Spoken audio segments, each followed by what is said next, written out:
Videos तो YouTube पे डाली नहीं गई हैं, 12,000 लेता था, लेकिन अभी देख रहे हैं कि कैंडिडेट इतने ज़्यादा एक्टिव है इस field. Hello everyone, welcome back to my channel. It's me Pallavi Kaushal here. I hope you are doing really good with your parents. So आज की इस वीडियो में मैं ऐसे कुछ इन्फॉर्मेशन जो एक आपको वैकेंसी में लिमिटेड चीज़ें ही पता होती है, वो सारी चीज़ें मैं आपको आज की वीडियो में बताने वाली हूँ। ये होने किसके रिगार्डिंग है, एविएशन के ही फील्ड के बारे में, बट कुछ पर्टिकुलर इन्फॉर्मेशन मैं शेयर करना चाहती हूँ जो कि हमें ना इंटरव्यू वेन्यू पे जब हम पहुँच जाते हैं तभी हमें पता चलती है। तो बात करूँ तो मैं कौन सी एयरलाइन की पर्टिकुलर बात कर रही हूँ, एयर इंडिया सैट की। जैसे कि मैंने ये वाली वीडियो में पूरा डिटेल में एक्सप्लेन किया हुआ है कि एयर इंडिया सैट जो है वो, और द नेक्स्ट थिंग, क्योंकि मैं जो ये एक वीडियो बना रही हूँ वो मेरी फ्रेंड का ही एक इंटरव्यू था, और ये इंटरव्यू उसका हुआ था मार्च में, 28 मार्च को दिल्ली में ही ग्राउंड स्टाफ का, एयर इंडिया सैट का ग्राउंड स्टाफ का इंटरव्यू था।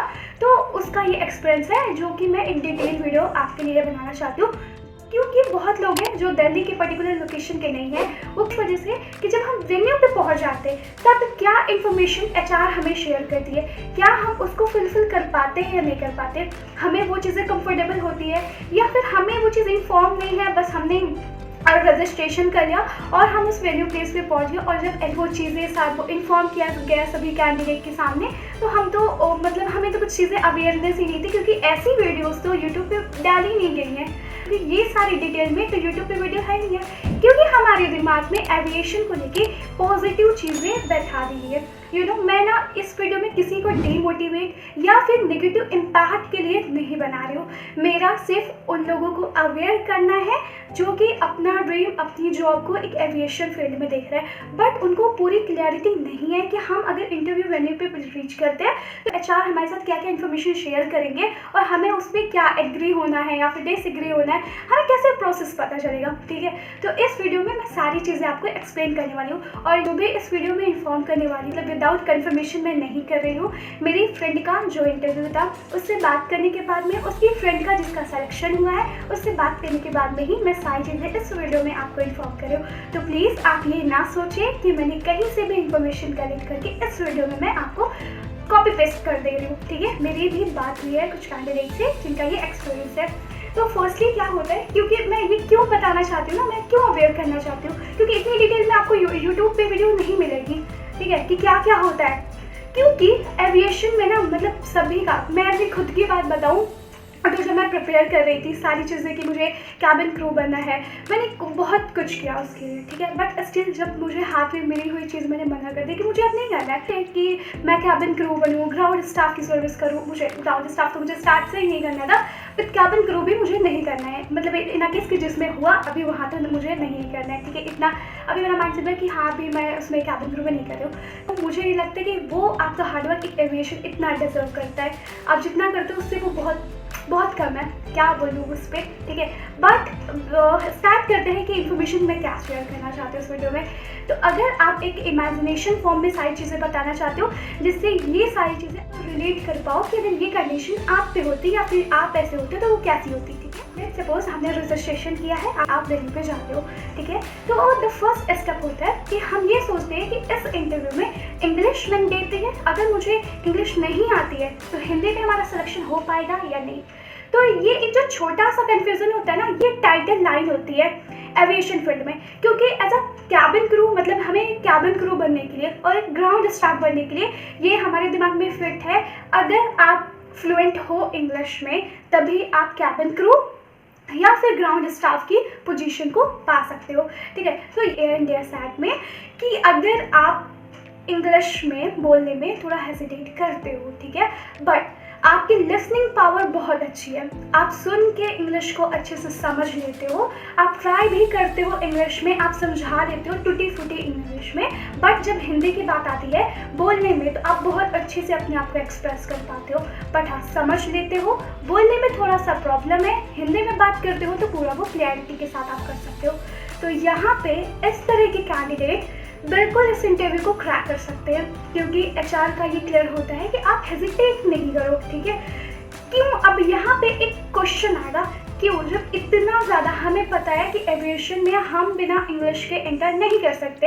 अगर आप ग्राउंड स्टाफ की बात कर रहे हो तो वहाँ पे English is mandatory, cabin crew की बात कर रहे हो तो इंग्लिश इज मैंडेटरी, आप बिना इंग्लिश के इंटरव्यू को क्रैक नहीं कर सकते हो। तो इस पोजीशन पे मैं क्यों बात कर रही हूँ, एचआर ना पूरे मतलब फिक्स माइंडेड होते हैं कि किस कैंडिडेट को, किस तरह कैंडिडेट को हमें सेलेक्ट करना है और कौन सी पोजीशन के लिए सेलेक्ट करना है। आपको ऐसे कैंडिडेट जिनको समझ में इंग्लिश आती है बट बोलने में थोड़ा प्रॉब्लम है, हिंदी में अपने थॉट को बहुत अच्छे से एक्सप्रेस कर पाते हैं, लेकिन जहाँ इंग्लिश की बात आती है थोड़ा सा कम पड़ जाते हैं, उस तरह कैंडिडेट को बिल्कुल ही सेलेक्ट किया जाता है। बट यहाँ पे जो डिपार्टमेंट होता है वो टोटली उनका अलग कर दिया जाता है। आपको ऐसे डिपार्टमेंट में वर्क दिया जाएगा जहाँ पे आप और कस्टमर फेस टू फेस कभी नहीं मिल पाओगे। ऐसे डिपार्टमेंट में आपको जॉब करने के लिए दिए जाते हैं।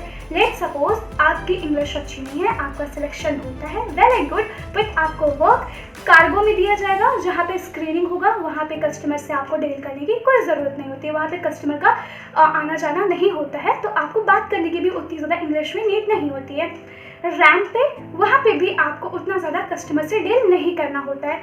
इस तरह की पोजीशन में उन कैंडिडेट को सेलेक्ट कर दिया जाता है जिनकी इंग्लिश थोड़ी कम अच्छी होती है, बट यस अच्छी होती है कि उन्हें भी चांस मिलता है, वो अपना करियर एविएशन फील्ड में आगे बढ़ा पाते हैं जो कि उनका ड्रीम होता है। ठीक है, I have noted down each and everything in my notebook. फिर उसके बाद बात करूँ कि ठीक है हमारा ये प्रॉब्लम सॉल्व हो गया। यहाँ पे अभी पहले क्या होता था कि अगर मैं कैंडिडेट, ठीक है अभी मैं इसको बताने से पहले एक चीज़ बताना चाहूँगी कि पहले अभी यहाँ पे जो इंटरव्यू के लिए कैंडिडेट आते हैं ना वो 1000 कैंडिडेट्स होते हैं, कभी कभी 1000+ भी होते हैं। आप इस वीडियो को अगर नहीं देखो ना तो प्लीज़ आप जाके देख सकते हो कि मैं सिर्फ वीडियो बनाने के लिए एक एक्सपीरियंस के लिए ग्राउंड स्टाफ इंडिगो में देने गई थी। वहाँ पे 1000 कैंडिडेट्स से इतना ज़्यादा क्राउड था। द सेम कंडीशन की एयर इंडिया सैट में भी होते हैं। वहाँ पे आप लोग को भी पता होगा कि पहले इंग्लिश टेस्ट भी लिया जाता था, बट वो डिपेंड करता है ना कि क्राउड कितना है। अगर बहुत ज़्यादा लोग आए हैं तो बिल्कुल आपका कोई भी इंग्लिश टेस्ट नहीं होने वाला है, एक डायरेक्ट इंटरव्यू ही हो जाएगा। ठीक है, तो ये टेंशन मत लो कि आपका इंग्लिश टेस्ट होगा, इंग्लिश टेस्ट इतने ज़्यादा क्राउड में नहीं। हमारा इंटरव्यू स्टार्ट होगा, एचआर आ गए हैं, अब वो चीज़ें ना आपको क्लियर करेंगे कौन से कैंडिडेट इस इंटरव्यू को दे सकते हैं और कौन से कैंडिडेट इंटरव्यू को नहीं दे सकते। यहाँ पे हाइट का, वेट का कोई भी क्राइटेरिया नहीं है। अगर आप फैटी हो, बहुत ज़्यादा पतले हो और हाइट कम है, हाइट बहुत है, कोई प्रॉब्लम नहीं है, you are good to go. जब एचआर आपका इंटरव्यू कंडक्ट कराने वाले होते हैं ना तो उससे पहले एक बहुत इंपॉर्टेंट बात वो बोल देते हैं कि यहाँ पे वो कैंडिडेट रुकेंगे जो कि 64,900 रुपीज़ पे करने के लिए रेडी हैं, विच इज़ नॉन रिफंडेबल। आप सोच सकते हो ग्राउंड स्टाफ के लिए आपको 64,900 रुपीज़ पे कर रहे हैं, विच इज़ नॉन रिफंडेबल, और आपको एक डीडी के फॉर्म में पे करना है, इन हैंड कैश नहीं पे करना है। ठीक है, कि इंटरव्यू में गया अभी पे कर दो, नहीं, पूरी बैंक डिटेल दी जाएगी, उसके ऊपर आपको ये अमाउंट पे करना है। क्यों पे करना है हमें? क्योंकि वो आपको जॉब दे रहे हैं, क्योंकि वो आपको ट्रेनिंग प्रोवाइड करेंगे। मतलब क्या सोच रहे हो, एविएशन हमारे साथ क्यूरियोसिटी है इस जॉब को लेके, इस पोजीशन को लेके, उसके साथ वो अच्छा कर रहा है। ये पहले वो 12,000 लेता था, लेकिन अभी देख रहे हैं कि कैंडिडेट इतने ज़्यादा एक्टिव है इस फील्ड के लिए, इतना ज़्यादा पैशन चढ़ गया उनके अंदर करने को कि हमें एविएशन में करना। आप ग्राउंड में दे दो, हम रेडी हैं, सिक्योरिटी में दे दो, रेडी हैं, रैंप में दे दो, कार्गो में दे दो, किसी में दे दो, बस उसके आगे हमारा एक एविएशन टैग लगना चाहिए। कहाँ पे जॉब करते हो? एविएशन में। टैग लगाने के लिए ना हम कुछ भी करने के लिए, मतलब आप जितने भी पैसे मांगो हम देने को तैयार है, नॉन रिफंडेबल, कोई प्रॉब्लम नहीं है। कितना मांग रहे हो? अच्छा 64,900 पे कर देंगे। ऐसे कैंडिडेट क्या सिचुएशन हो गई है, क्यों? क्योंकि हम व्लॉगिंग्स की वीडियो ना इतनी ज़्यादा देखते हैं। कैबिन क्रू हेड पे एक कैप लगा लेंगी, स्कार्फ को ऐसे बांध लेंगी, ये सारी चीज़ों की वजह से ना हम कैंडिडेट्स पागल हो गए हैं। हमें अपना करियर देखना है, कैबिन क्रू में देखना है, करियर देखना है, ग्राउंड स्टाफ में देखना है, करियर देखना है, एविएशन फील्ड में देखना है। पेमेंट, ट्रेनिंग का पैसा लेते हैं, दे देंगे। ट्रेनिंग में हमें पैसा नहीं मिलेगा, कोई बात नहीं है। हमें एकोमोडेशन नहीं मिलेगा, कोई बात नहीं है, रह लेंगे। भाई क्या रह लोगे, बचेगा क्या तुम्हारे पास में? एविएशन एविएशन एविएशन, प्लीज़ रुक जाओ, थोड़ा सा सोचो। ठीक है, मेरी भी कैबिन क्रू में पोजीशन लग गई, मुझे भी स्पाइस में कैबिन क्रू की ट्रेनिंग आई थी, मेरे हाथ में भी अपॉइंटमेंट लेटर था, नहीं किया है मैंने, छोड़ दिया। क्यों कर रहे हो? हमारा पैशन है, हम वर्क कर रहे हैं। इतनी कैबिन क्रूज है हमारी यूट्यूब पे, उनको ये नहीं समझ में आता है कि एक वीडियो डालने की वजह से उनके पीछे इतनी कैंडिडेट है जो कि इस फील्ड के लिए पैशनेट है। हम इंडिया में रहते हैं, हमारी इतनी एटमॉस्फेयर नहीं होता कि हम दिन रात इंग्लिश में कम्युनिकेट करें। उसके लिए हम इतनी मेहनत करते हैं, अपनी इंग्लिश को इम्प्रूव करते हैं, और आप इंटरव्यू देने जाओ, एचआर क्या बोल देंगे आपसे, लीव फॉर अ डे। ही उसी कंडीशन में थी, मुझे चाहिए एविएशन चाहिए, कैप चाहिए, स्कार्फ चाहिए, एक अच्छी सी ड्रेस चाहिए, ट्रैवलिंग करना है। ऐसा करो जहाँ से ना ट्रैवलिंग आप अपने पैसे से कर पाओ। कंपनी के पैसे से क्या करोगे, वो आपको मतलब आपको ट्रैवल करने के लिए करे। आप जॉब कर रहे हो तो वहाँ पे ट्रैवल करने को मिल रहा है, ठीक है। कोई एकोमोडेशन नहीं मिलता है, खाने के नहीं मिलते। क्या दिखाते हैं यार वीडियोस में, व्लॉगिंग्स में, अगर कैबिन क्रूज की व्लॉगिंग देखोगे ना, आपको अच्छे से होटल दिखा देंगे। और ऐसी भी जॉब्स हैं गाइस जहाँ पे आपको ट्रेनिंग के पैसे नहीं पे करने होंगे, अदरवाइज आपको ट्रेनिंग का पैसा दिया जाएगा। आप जो अपना समय ट्रेनिंग में दे रहे हो ना, उसके पैसे आपको दिए जाएंगे, ना कि आप जो समय दे रहे हो उसके साथ उनको पैसे भी दो, तब आपको ट्रेनिंग मिलेगी। वो चीज़ें की, इसी सबको सोचने के सिर्फ मैंने अपना यूट्यूब चैनल स्टार्ट किया कि मे बी ऐसे भी बहुत ज़्यादा कैंडिडेट हैं मेरी जैसे, जो कि उनका ड्रीम बहुत अच्छा है कि मुझे एविएशन में करना है। हम बहुत मेहनत करते हैं, I know, I can understand this feeling guys कि कितनी ज़्यादा प्रॉब्लम होती है। एक इंटरव्यू में जाओगे ना, चाहे जितनी इंग्लिश करके जाओ, बोल देते हैं leave for a day. Question क्या होता है, मैंने इतने कैबिन क्रूज के इंटरव्यू भी मैंने भी अटेंड किया है। क्वेश्चन क्या होगा, 2 क्वेश्चन होंगे उनके। Pallavi, what is your hobby? Pallavi, what are your hobbies? जज कर लेंगे हमारे एचआर कि आप इंग्लिश में कितनी अच्छे हो, कौन से इंग्लिश आप पढ़ के बैठे हो। एचआर हमारे इतने पे जज कर लेते हैं। फिर से ये बात क्लियर कर देना चाहती हूँ गाइस, मेरा डीमोटिवेट करने का कोई भी कैंडिडेट को मोटिव नहीं है, ठीक है। गुस्से को थोड़ा सा काम डाउन करते हैं, स्टेप के आगे बढ़ते हैं हम कि जो हमने यहाँ पे जो एचआर हमें बोलते हैं कि आपको 64,900 रुपीज़ पे करने हैं, तभी आपको, अगर उस पर जो कैंडिडेट एग्री हो जाते हैं वही कैंडिडेट वहाँ पे स्टे करेंगे, उन्हीं कैंडिडेट का इंटरव्यू कराया जाएगा। अदरवाइज आप एग्री नहीं करते हो या फिर आप उस पेमेंट को पे करने के लिए रेडी नहीं हो, तो आप बिल्कुल उस वेन्यू को छोड़ के आप अपने घर तक जा सकते हो। जहाँ से भी आए हो बिल्कुल आप जा सकते हो। जो भी आपका मेहनत है या फिर जो भी आप स्ट्रगल कह सकते हो वहाँ, तो उस वेन्यू तक पहुँचने का कोई मायने नहीं रखता है एविएशन फील्ड के लिए। एविएशन एचआर के एविएशन डिपार्टमेंट को ना कोई वो फीलिंग मैटर नहीं करती है, ठीक है। लेट्स सपोज कि आप एग्री हो गए हो वो अमाउंट पे करने के लिए, आप में बहुत ज़्यादा करेज है और बहुत ज़्यादा पैशन है आपको एविएशन फील्ड में आने का, आपने यहाँ कर दिया। जब ट्रेनिंग होती है ना कि ट्रेनिंग पीरियड में अगर लेट्स सपोज आपकी कोई पर्सनल इशू है जिसकी वजह से आप ट्रेनिंग कंटिन्यू नहीं कर पा रहे हो, आप नहीं कर पाओगे, ड्रॉप कर रहे हो, या फिर आप लेट्स सपोज कि कोई इशू है जिससे आप क्रैक नहीं कर पा रहे हो, तो आपका अमाउंट रिफंड नहीं होगा। हाँ, लेट्स सी कि आप यहाँ पे अगर आपकी परफॉर्मेंस अच्छी होती है बट क्रैक नहीं कर पाते हो तो नेक्स्ट चांस मिलता है, आप क्रैक कर लेते हो, वेरी गुड, कोई प्रॉब्लम नहीं है, आप अपने ड्रीम जॉब के आगे हैं, आपको आपकी ड्रीम जॉब मिलने वाली है, ठीक है, कोई प्रॉब्लम। इंटरव्यू की प्रोसेस की, तो जब ये सारी चीज़ें हो जाती हैं, एचआर हमारे हमसे एग्रीमेंट टेस्ट पे ले लेते हैं अच्छे से, उसके बाद में इंटरव्यू कंडक्ट होता है। ये फिर से क्लियर करना चाहूँगी कि मैं जितनी भी इन्फॉर्मेशन शेयर कर रही हूँ, ऐसे मतलब कि जो कैंडिडेट इंटरव्यू इसका दे चुके हैं, मैं उनसे कंफर्मेशन लेके ही ये वीडियो को क्रिएट करके आप तक ये इन्फॉर्मेशन पहुँचा रही हूँ, ठीक है। तो प्लीज़ ऐसा मत करना कि कहीं से भी लाके मैं कर दे रही हूँ इन्फॉर्मेशन, ठीक है, ऐसा नहीं है। इंटरव्यू की प्रोसेस की बात करते हैं। कितना भी क्राउड हो, एयर इंडिया सैट में ग्राउंड स्टाफ के इंटरव्यू के लिए आपका सिर्फ एक राउंड कराया जाता है। वो डिपेंड करता है एचआर के मूड पे कि कैसे है वो। आपका यहाँ पे जीडी ग्रुप डिस्कशन भी करा सकते हैं और personal interview, but personal interview ये नहीं कि 1 by 1 होगा आपका, एक से आपको ग्रुप में बुलाया जाएगा, 9 to 10 कैंडिडेट्स होंगे, एक टॉपिक दे दिया जाएगा जिसपे आपको हर कैंडिडेट को एक क्वेश्चन, सारे कैंडिडेट को एक क्वेश्चन दे दिया जाएगा जिसपे सभी कैंडिडेट को बोलना होगा। जो मेरी फ्रंट में दिया गया था वो था सभी कैंडिडेट को बोलना था introduce yourself and what is customer service. आप हिंदी इंग्लिश में दोनों में मिक्सअप करके बोल रहे हो, गुड है। अगर एचआर पे अच्छा इंप्रेशन आपका पड़ता है बिल्कुल आपको सेलेक्ट कर लेंगे, ठीक है। बहुत ही नॉर्मल इंटरव्यू जो होता है वो बहुत ही नॉर्मल बेस्ड होता है, क्योंकि मेन टारगेट होता है कि आपसे वो पैसे ले सके, ठीक है। क्योंकि अदर ट्रेनिंग में ना आपको पैसे दिए जाते हैं, आपसे पैसे लिए नहीं जाते, इसलिए मैं बोल रही हूँ कि उनका मेन टारगेट होता है कि हाँ ऐसे कैंडिडेट जो कि हमें पैसे पे करेंगे।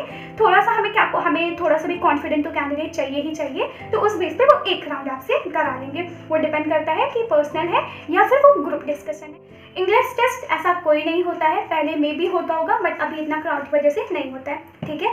फिर जो आपसे पेमेंट होता है वो डीडी के फॉर्म में होता है। इट्स मीन्स कि आपको पूरा डॉक्यूमेंटेशन अच्छे से पूरा आपको समझाया जाता है कैसे आपको बैंक से ट्रांजेक्शन करना है, ठीक है। फिर अगर मैं बात करूँ सिलेक्शन वगैरह आपका हो गया, लेट्स सपोज कि आपने अच्छे से इंटरव्यू क्रैक कर लिया है, उसके बाद में आपको ट्रेनिंग पीरियड आता है, ठीक है। अब यहाँ पे अगर मैं बात करूँ ट्रेनिंग, जो आप मतलब ट्रेनिंग करने जाते हो गुड़गांव में, वहाँ पे क्या आपको एक भी दिन का, एक भी सिंगल डे का या फिर हाफ डे का मील, एकोमोडेशन कुछ भी मिलता है? नहीं मिलता। कंफर्म किया है मैंने, लेकिन आई वॉज सरप्राइज्ड टोटली कि आप इतना ले रहे हो, इतनी कदर नहीं है। आप हमें एक टाइम का ना मील प्रोवाइड कर सको, हमें एक दिन का एकोमोडेशन प्रोवाइड कर सको। आपको पहले से अपना पीजी रूम जो भी है रेंट पे फिक्स करना होगा और खाना पीना अपने से देखना होगा। सिंगल डे का भी कोई भी कंपनी की साइड से नहीं प्रोवाइड किया जाएगा। कितने मंथ की होती है ट्रेनिंग? हमारी यहाँ पे 1 मंथ की होती है। अगर ट्रेनिंग, आप बताइए ट्रेनिंग पेड होती है या अनपेड होती है? तो स्टार्टिंग के 15 डेज होते हैं वो अनपेड होती है और लास्ट के जो 15 डेज होते हैं 1 मंथ में, 1 मंथ के जो लास्ट के 15 डेज होते हैं वो पेड होते हैं। ठीक है, अब इसी ट्रेनिंग के बेस में जो भी आपको सिखाया जाता है वहाँ पे आपका होता है सर्टिफिकेशन। इट्स मीन्स कि आपका टेस्ट होता है, बेसिक इंग्लिश टेस्ट होता है और लाइक मल्टीपल चॉइस क्वेश्चंस दिए जाते हैं, उसे आपको क्लियर करना मैंडेटरी होता है। अगर नहीं क्लियर करते हो तो सेकंड चांस मिलता है, सेकंड चांस में क्लियर कर लेते हो, वेरी गुड। नहीं करते हो वहीं से एडमिशन से टाटा बाय। एकोमोडेशन तो बता दिया, नहीं मिलता है कुछ। ट्रेनिंग पेड है या अनपेड वो भी बता दिया। स्टार्टिंग के 15 days unpaid and then paid.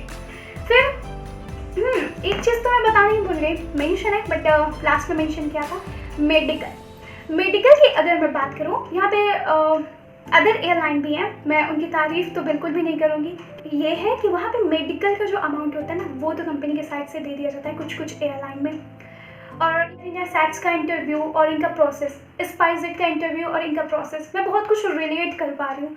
Medical का पैसा आपको देना है, मेडिकल का अमाउंट आपको पे करना है, स्पाइस में भी आपको भी पे करना है। ठीक है, और स्पाइस की तो कुछ चीज़ें अभी भी मेरे साथ ऐसी चल रही हैं कि बिल्कुल बताऊंगी। ऐसा कुछ नहीं है कि मैं एविएशन के रिगार्डिंग ना मैं इन्फॉर्मेशन नहीं शेयर करूँगी, बिल्कुल बताऊंगी। स्पाइस में जो भी हो रहा है ना, ऐसे 1 to 1 मेरा जो मेल पे चल रहा है उनके साथ में, बिल्कुल बताऊंगी आपको वो भी। ठीक है, लेकिन जो रिलेट कर पा रही हूँ कि एयर इंडिया सैट में ना आपको ही मेडिकल का अमाउंट पे करना है। कोई कंपनी के साइड से आपको मेडिकल का अपॉर्चुनिटी नहीं मिलता है कि वो आपको प्रोवाइड करेंगे कि आप हाँ जाइए हॉस्पिटल जाइए वहाँ पे मेडिकल हुआ। अदर एयरलाइन में कुछ एयरलाइन है जो कि करा के देती हैं, बट एयर इंडिया सैट में नहीं है ऐसी अपॉर्चुनिटी। जिसके लिए हम जॉब करना चाहते हैं, the main important thing salary की अगर बात करूँ, जितना ले लिए हमसे ट्रेनिंग में, ठीक है, जितना ले लिया हमसे ट्रेनिंग में, जितना काम करा लिए, क्या सोच रहे हो उसके बेस पे आपको दिया जा रहा है।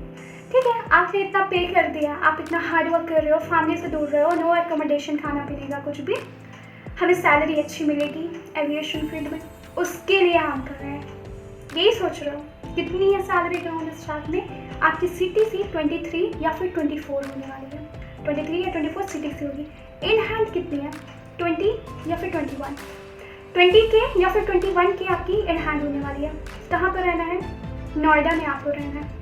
वहाँ पे 20 या 21 में आपको पूरा सर्वाइव करना है, खाना है, पीना है, रहना है, बचाना है, घूमना है, फिरना है, सब करना है। एविएशन हमें सब करके देगा, यही तो सोचते हैं ना। एक बार इंटरव्यू निकल जाए उसके बाद में ना ऐश है हमारी। तो भाई कौन हो एविएशन में काम करते हैं, पैशन, यू नो, ये ड्रीम जॉब है हमारी, इसलिए यहाँ पे काम करते हैं। सैलरी की बात आती है 20-21 हज़ार हाथ में आते हैं। इससे अच्छी तो ये सारी वीडियो देख लो मेरी, वर्क फ्रॉम होम की अपॉर्चुनिटी है, घर बैठे इतनी ज़्यादा अच्छी सैलरी मिल रही है।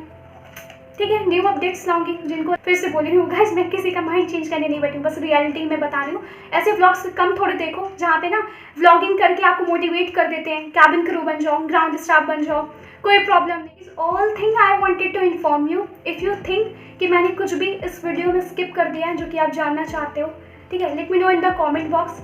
अगर आपको थोड़ी भी इन्फॉर्मेशन अच्छी लगी हो, so please like, share, comment and do not forget to subscribe my channel if you are watching me first time. Bye bye everyone.